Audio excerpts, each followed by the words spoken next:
Allô, allô. Allô, bonjour tout le monde. Je suis vraiment ravie d'être le vôtre cet après-midi. Bienvenue dans notre chaîne. Moi, c'est Maïté. Moi, c'est Suzanne. Comme on l'avait dit au début, qu'on va switcher un peu. Et aujourd'hui, je suis avec Suzanne. Et on va parler de la foi. C'est qui est vraiment quelque chose de très, très important dans la vie du chrétien au quotidien. La foi, c'est grand. C'est un sujet, c'est un thème qui est vraiment grandiose, qui englobe beaucoup de choses. Mais nous, on va s'attarder sur une petite chose pour vous, une petite exhortation pour vous, puis donner des exemples un peu pour vous cet après-midi.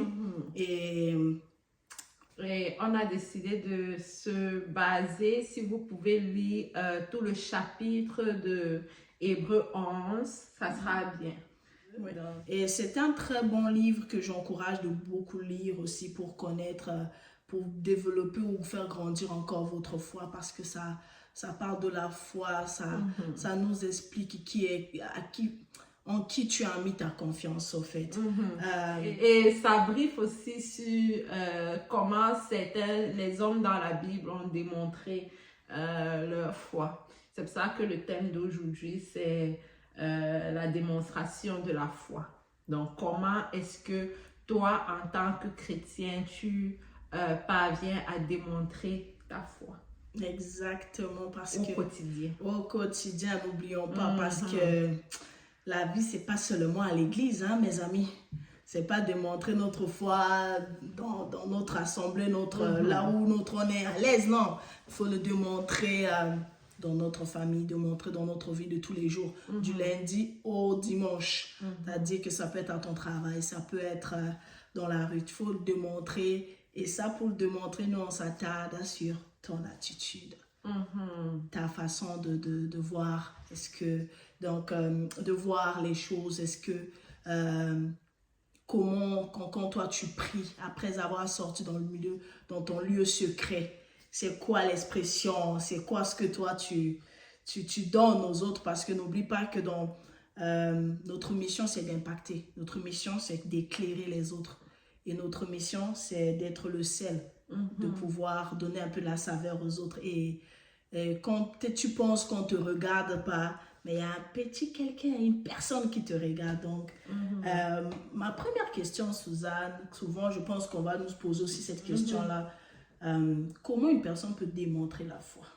Donc là, déjà, je pense qu'en parlant de Hébreux 11, on devait d'abord même définir c'est quoi la foi. Donc, avec le premier verset du chapitre de Hébreux 11. Qu'est-ce que ce verset-là dit? Ça dit, oh, la foi est une ferme assurance des choses qu'on espère et une démonstration de ce qu'on ne voit pas. Donc, c'est ça la foi. Donc, c'est vraiment espérer, avoir l'assurance de ce qu'on espère et croire en ce que tu n'as pas déjà vu. Donc, c'est ça la foi, en fait. Donc, cette semaine même, j'ai écouté la vidéo de ENCI. C'est vraiment une chaîne que nous avons à cœur. Et puis, il disait une phrase, ce que tu crois, c'est ce qui va arriver. Exactement. Tu vois? Donc, ce que tu crois, c'est ce que tu vas vivre. C'est ce que tu vas vivre. Donc, le premier point par rapport à la question, finalement, c'est au niveau des pensées. Qu'est-ce que tu décides de croire? Où est-ce que tu mets ta foi? Nous, en tant que chrétiens, on doit s'appuyer justement sur des choses qui sont dites dans la parole de Dieu et mettre notre foi en ces paroles-là. Déjà, donc ça, c'est un premier point sur comment démontrer sa foi, c'est en ayant l'assurance que ce qui est dit dans la parole, je l'ai accepté et pleinement, pas qu'un peu, et pleinement, et qu'importe ce que je vais voir, c'est ce qui est dans la parole. C'est ça qui est même la vérité, en fait. C'est ça qui est ma vérité. Donc, je pense que c'est une première façon de pouvoir démontrer sa foi. Merci beaucoup, Suzanne. Moi, je pourrais ajouter de montrer aussi sa foi. C'est, comme je disais aussi, c'est une façon de ton attitude. On lit la parole de Dieu. La parole dit qu'elle est vérité. Parce que si aujourd'hui, on a accepté de croire que on croit en Dieu, on sait que le monde a été créé par la parole de Dieu, que tout a été créé par Dieu. Et c'est pas ce que les scientifiques nous disent. Parce que même, je me rappelle même, quelqu'un m'avait parlé, je discutais de quelqu'un, m'a dit qu'il y a même un scientifique qui n'arrive pas à comprendre, il dit que vraiment il y a quelque chose de divin qui se passe même, de comment ça se fait que le soleil, c'est le soleil, la terre qui tourne autour du soleil, tout ça là, comment... Donc, c'est pour dire que, comme pour revenir un peu avec ce que Suzanne disait, ça dépend à qui toi tu mets ta foi. C'est qui est la base, qui est d'abord la base de ta foi. Parce que il y a des gens aujourd'hui qui sont des multimilliardaires parce qu'ils ont eu une idée. Et ils ont accroché cette idée, ils ont cru à cette idée. Et ça a fini par se concrétiser. Ça a pu prendre le temps qu'il pouvait prendre. Il y a eu des moments où ils pouvaient baisser les bras. Mais tellement ils étaient motivés, ils ont gardé la tête haute et le sourire. Et c'est pour dire aussi que notre attitude, comme je disais, joue un gros rôle. Joue un gros rôle de telle sorte que on doit avoir, c'est-à-dire ne voir pas ta situation, mais voir ce que la parole de Dieu dit sur toi. La parole de Dieu dit que tu es béni. Dis que tu es béni. Quand la parole de Dieu te dit tu es guéri, bah tu es guéri. Même si tu prends tes médicaments, oui, tu dois aller voir le médecin. Cela ne veut pas dire que les médecins ne sont pas importants. Mais quand tu reçois une parole qui te dit que tu es béni, la parole de Dieu, reçois ça comme une forte... Et tu prends tes médicaments, tu dis même, ça c'est... J'aime bien dire ça, c'est la formalité. Je suis déjà guéri. Parce que n'oublions pas, notre énergie positive joue avec notre corps, joue avec tout. Donc, lorsque nous avons mis notre énergie avec la foi de Dieu, c'est-à-dire notre corpulence, notre façon de faire, malgré tu peux avoir des dettes comme ça, mais tu as un grand sourire, tu rentres à la maison, il n'y en a pas, tu dis Seigneur, je te rends grâce même pour ce verre d'eau. Et au final, quelqu'un pourra frapper à ta porte. Ah, je sais pas, je dormais, j'ai pensé à toi. Ah, merci. Tu peux recevoir même un $20, qui sait. Mais c'est une grâce. Et tout ça là, c'est question d'attitude. Est-ce que tu avais quelque chose à ajouter concernant aussi de montrer la foi? Donc, une autre façon de démontrer aussi la foi, je pense que c'était comme on avait parlé déjà, oser. Oui. Oser de faire, de prendre des risques. Oser de faire des choses, se lancer. Même quand tu n'es pas sûr de voir le bout du tunnel, tu n'es pas sûr de la finalité de ce qui va arriver, mais tu oses entreprendre. Entreprendre à cette entreprise, entreprendre à cette nouvelle relation, entreprendre avec tes études. Donc, tu oses. Donc, c'est vraiment comme on a dit, si on veut faire facile, et expliquer la foi, c'est vraiment de croire, d'avoir l'espérance. C'est un peu comme quand on part à l'école. Ce que tu sais, c'est que je pars à l'école parce que ça va améliorer mon style de vie, parce que après avoir fait ce diplôme d'infirmier, je vais pouvoir mieux vivre, je vais pouvoir faire tel ou tel projet. Donc, c'est vraiment comme tu te projettes de quelque chose et tu décides d'entreprendre. C'est une démonstration donc de la foi. Et quand nous avons lu Hébreux 11, on nous a parlé de tellement d'histoires d'hommes qui ont démontré leur foi. On te dit, c'est pas la foi que Abraham est monté, c'est pas la foi que les parents de Moïse l'ont mis dans son berceau, c'est pas la foi que, c'est pas la foi. En fait, tout ce qu'il y a sur terre va se faire parce qu'on croit que quelque chose de meilleur, ou peut-être pas, parce que je suis sûre qu'une foi mal placée aussi produit un résultat. Ça, c'est excellent ce que tu viens d'ajouter. C'est pourquoi même dans Habakkuk 2, de verset 1 à 4, le Seigneur dit à Habakkuk demeure. Habakkuk dit, je reste en place.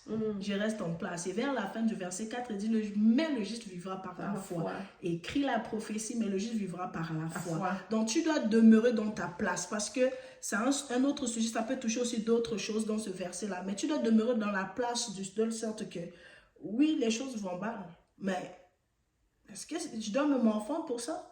Est-ce que je dois avoir une attitude de quelqu'un qui est... Je ne sais pas quel mot je peux utiliser, mais tu as un Dieu. Invoque-le. Tu le mets dans ta garde-robe, pourquoi? Il ne veut juste qu'il sorte. Invoque-le. Et si tu as répondu, dis, tu m'as répondu, merci, je ne reviens plus sur ça.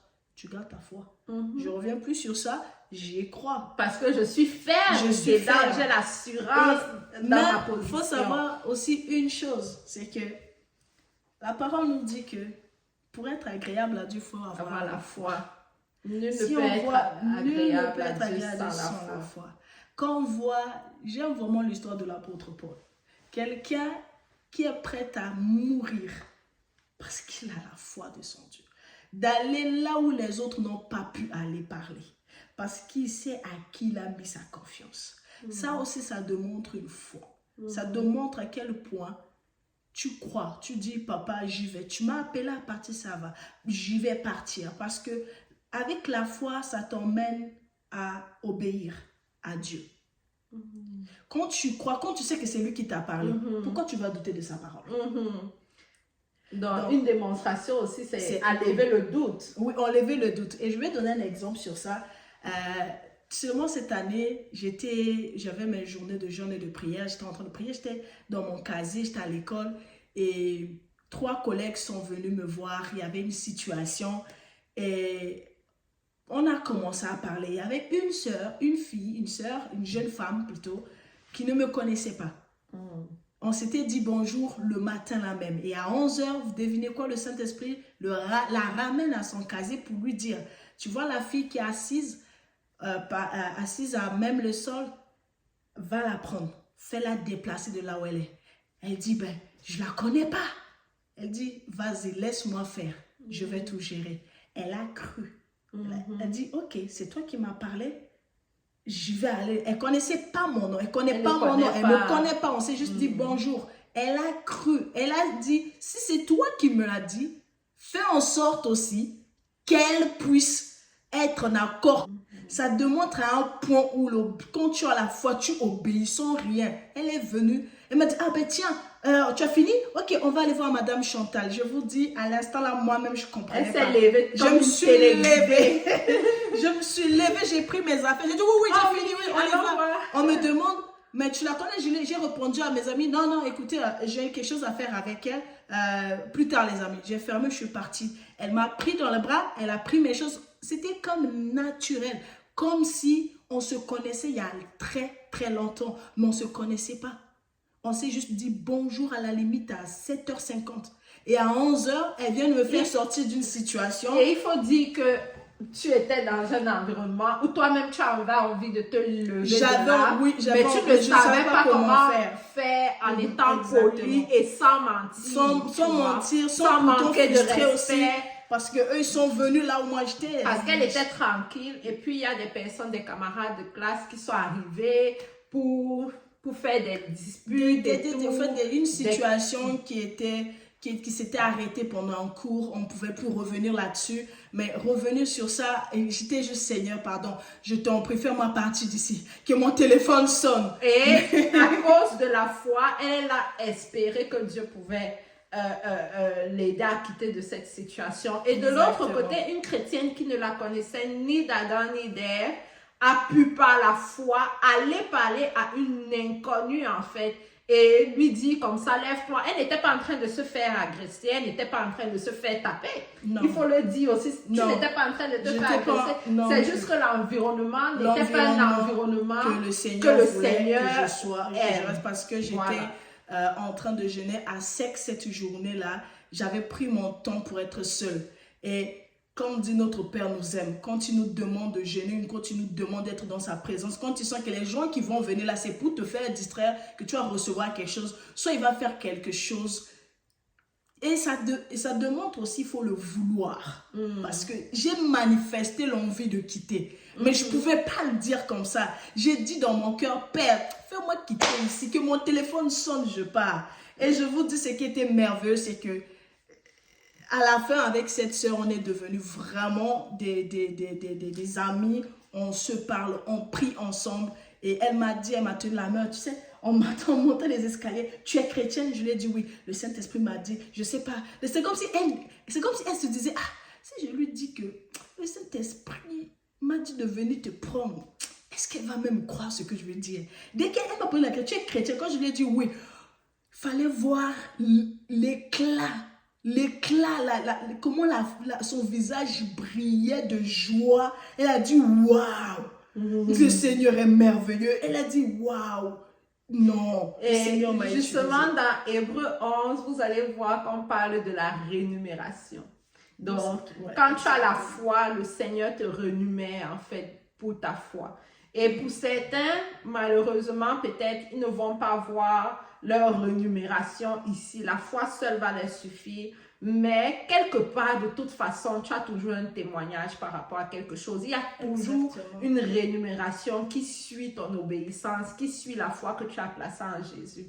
Et donc, c'est exactement ce qui s'est passé. Elle n'a pas eu honte. Non, elle n'a pas eu honte. Et c'est aussi une chose, c'est que lorsque le Seigneur te promet quelque chose, mes frères, mes soeurs, n'ayons pas honte. N'ayons pas honte d'attendre. N'ayons pas honte. Pourquoi? Parce que demeure à ta place d'enfant de Dieu. Demeure à la place et j'attends quelque chose que j'ai déjà reçu. La place de quelqu'un qui a déjà reçu. La place de quelqu'un, j'ai déjà vu. Parce que même vers la fin, le Seigneur nous dit dans Hébreux 11 que c'est pour les amener aussi à la perfection, qui n'ont pas pu toucher certaines choses. Et certaines choses sont réservées seulement dans les cieux. Et ça aussi, c'est une attitude qu'on doit avoir, que je ne vais pas tout avoir sur cette terre. Mais ce que je vais avoir sur cette terre, c'est ce que le Seigneur a prévu que je devais avoir sur cette terre. Et c'est parfait. Et ça, c'est parfait, c'est bon pour moi. Et s'il décide qu'il va m'emmener encore plus, s'il a dit cela, je crois seulement, on y va seulement, on part. On part seulement. Mais s'il t'a dit que oui, tu vas l'avoir, même si tu vois 5 ans, 10 ans, 20 ans, tu ne le trouves pas, tu meurs, mais il te l'a montré. Tu vas dire, ah, c'est que c'est là-haut, là-bas, papa, ok, c'est bon. C'est que c'est là-haut que je vais l'avoir. Il y a toujours une rémunération. Il y a toujours quelque chose. Moi, je pense même que, et c'est ma foi qui va faire en sorte que je suis sûre que je vais pouvoir les rémunérations, même ici sur terre. Parce que je suis sûre que quelque part, il y a toujours une rémunération pour tout le monde. Et est-ce qu'on peut aussi parler de la foi qui est comme le grain, cette foi-là qui peut déplacer des montagnes. Waouh, oui, ça demande, ça, c'est la foi. La foi, tu fais descendre le feu, tu arrêtes même la pluie, tu fais descendre encore la pluie, donc ça, c'est la foi. C'est dans le même chapitre, justement, Jésus dit que vous pourriez faire plus que ce que vous venez de voir, parce qu'il avait asséché le figuier dans Marc 11, vers 3, je pense à 25. Et ça, je pense aussi Matthieu. Ça demande une autre dimension. Quand tu atteins une autre dimension avec Dieu, que tu sais que, Père, avec la prière que je viens de faire, je vais recevoir un appel. Parce que n'oublions pas que le Seigneur n'est pas seulement le Dieu de 2 ans, 3 ans. Il est le Dieu de maintenant. Il est le Dieu aussi de maintenant. Parce qu'il s'appelle qui? Je suis. Il fut, il est, il sera. Donc, il est le Dieu aussi de maintenant. Je me rappelle lorsque j'ai arrêté mon travail, il m'avait demandé de rentrer dans le jeûne. J'aime qu'elle avait les parties de témoignage là. Je suis rentrée dans le jeûne. J'avais jamais jeûné à sec. Et à 3h du matin, je me suis réveillée. J'ai dit, bon, papa, tu veux que je jeûne? Mais je ne sais pas jeûner à sec. En plus, je suis à la maison. Comment je vais faire? Aide-moi. C'est aussi une force que le Saint-Esprit m'a donnée. Ça, c'est la réponse à l'instant. Je veux que tu jeûnes. Parce que souvent, quand on dit de tout à coup, on pense toujours à l'argent, on pense toujours à une... Il y a aussi des guérisons à l'instant T, là. Ce n'est pas, tout ne tourne pas toujours autour de l'argent. Il y a aussi l'instruction à l'instant T qui descend biche. Et je me disais, Seigneur, ça fait longtemps que je n'ai pas étudié. Comment je vais faire? Il dit, Seigneur, voilà aussi, bon. Et certains d'autres sujets aussi, j'ai monté vers le Père. Et il dit, comment je vais jeûner? Tu me demandes de jeûner à sec. Ah, ok. Je vais me lancer. À 6h, 5h, j'ai prié jusqu'à 5h. Je me suis endormie. 6h, je me suis réveillée. J'ai apprêté ma fille. Je pense que j'ai emmené ma fille à la garderie. Je suis revenue à la maison. J'ai commencé à adorer. J'ai rien bu. Je me suis juste brossé les dents. Rien bu, rien avalé. Juste ma salive. Même ma salive pour avaler, elle dit, Seigneur, tu as dit à sec, non? Rien bu. Et à 10h, j'ai entendu une voix.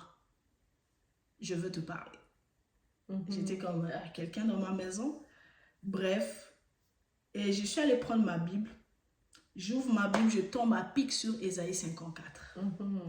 Et quand j'ai lu, dans Ésaïe 54, souvent, les versets phares, c'est les versets 17, les versets de 17, je pense, de 15 vers la fin.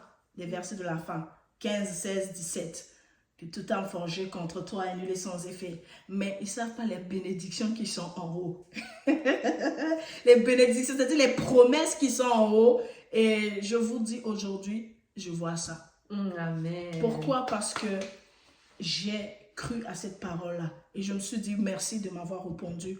Quand j'ai lu cette parole-là, Ésaïe 54, c'est maintenant mon verset phare. Quand le doute veut venir en moi, mes pensées vont... Finalement, c'est cela que Habakkuk disait que cette parole ne s'éloigne pas de toi parce que à chaque fois, en fait, tu dois te rappeler de la promesse. Même quand tu seras dans le désert, tu dois te rappeler de la promesse. Exactement. Pendant les moments difficiles, tu lis la promesse, tu te rappelles de la promesse que, ok, quand j'ai commencé avec Dieu, qu'est-ce qu'il m'avait montré? Qu'est-ce qu'il m'avait dit? Quand tout allait bien, qu'est-ce qu'il me disait? C'était quoi la vision par rapport à ce travail? C'était quoi la vision par rapport à ce mariage? C'était quoi la vision? C'était Dieu qui me parlait. J'avais la certitude que c'était Dieu qui me parlait. Donc, je reste ferme dans ça, tu vois. Donc... Et ce que tu dis aussi, c'est très important.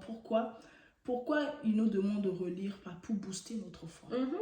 Parce que n'oublions pas qu'il a été homme comme nous.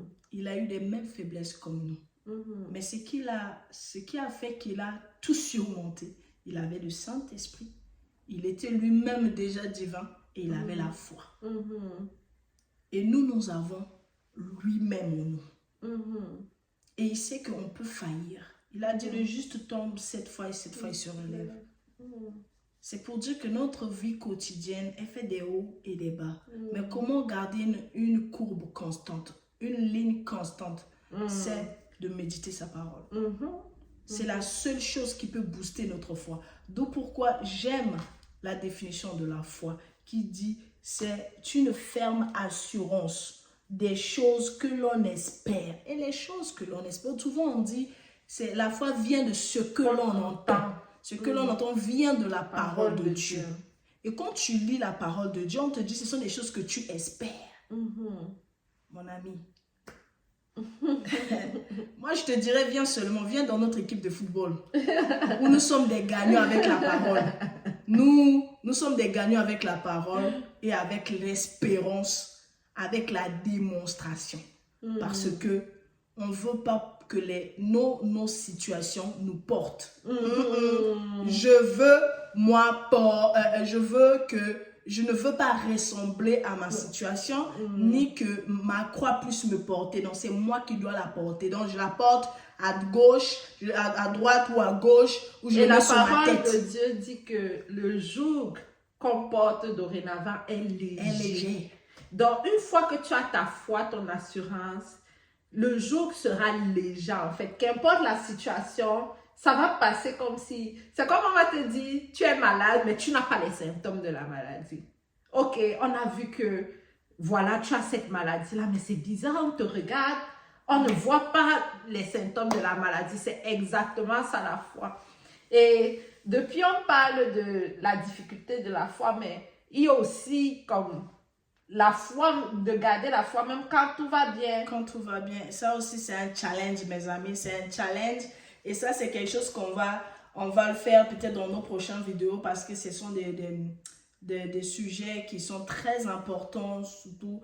Pourquoi? Parce que le mois de décembre, c'est le mois de la foi. C'est le mois où tu dois démontrer ta foi. C'est le message que j'ai pour toi. Le mois de décembre, c'est le mois que tu dois démontrer ta foi afin d'enrichir, c'est-à-dire de savourer, comme on mange la mangue mûre, là, de le savourer en 2024. Exact.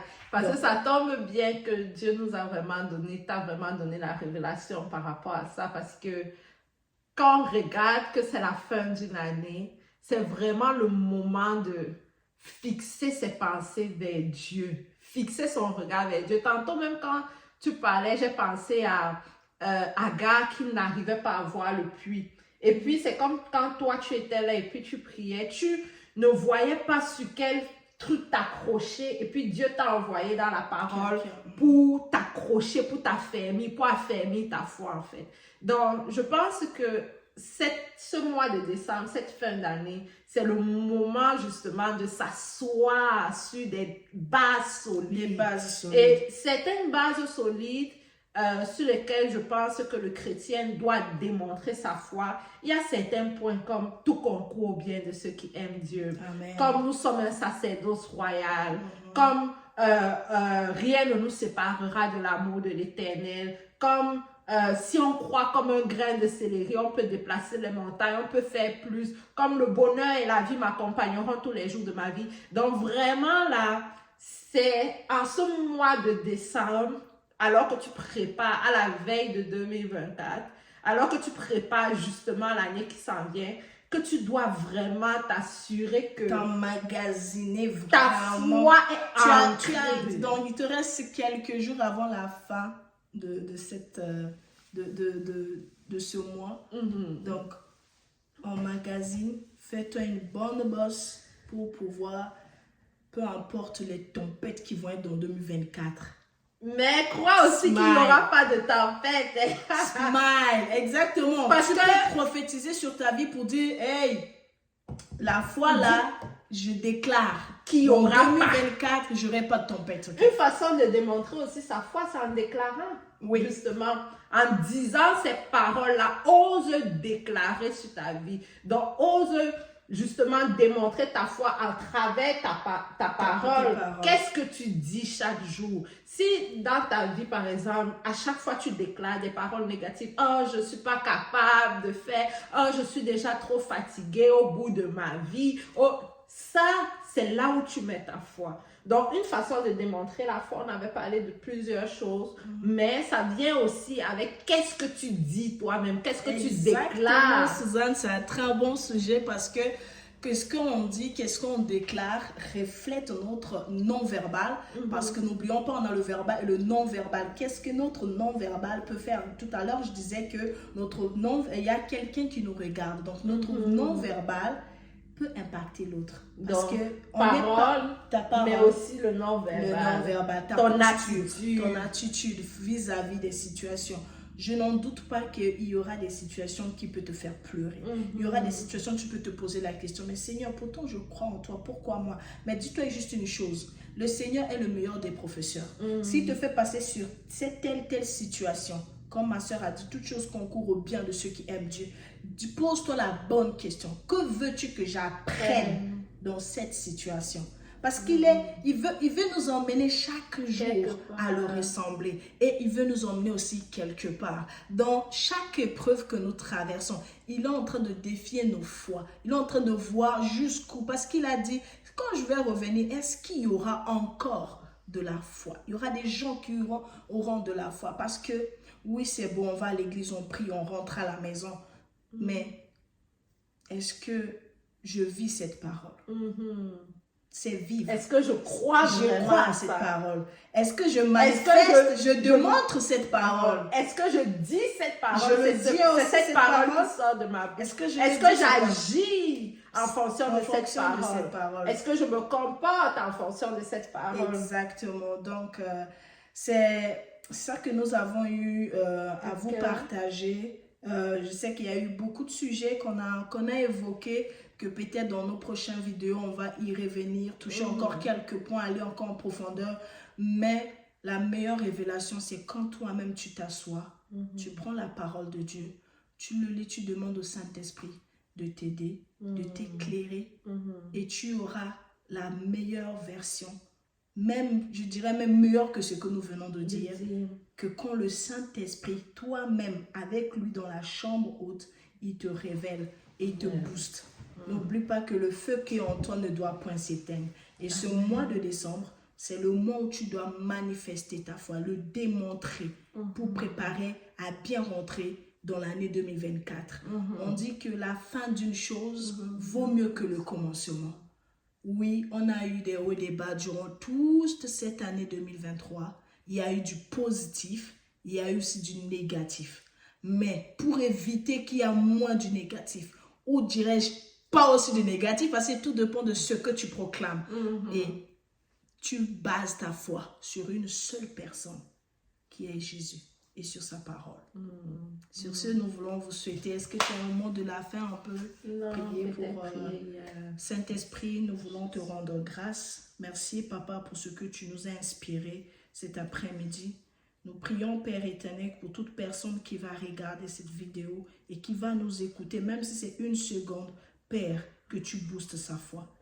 Père, que tu lui révèles qui tu es. Que tu l'emmènes, Papa, là où toi, tu veux qu'il aille. Et que, Père éternel, s'accroche à toi. Que s'il y avait un doute quelque part, à cause de ta parole, Saint-Esprit, que ce doute part. Merci, tendre Père. Bénis toute personne, Seigneur, qui partagera cette vidéo. Amène-les, Seigneur, là où eux ne s'attendaient même pas. Merci, tendre Père, pour ta grâce. Au nom puissant de Jésus. Amen.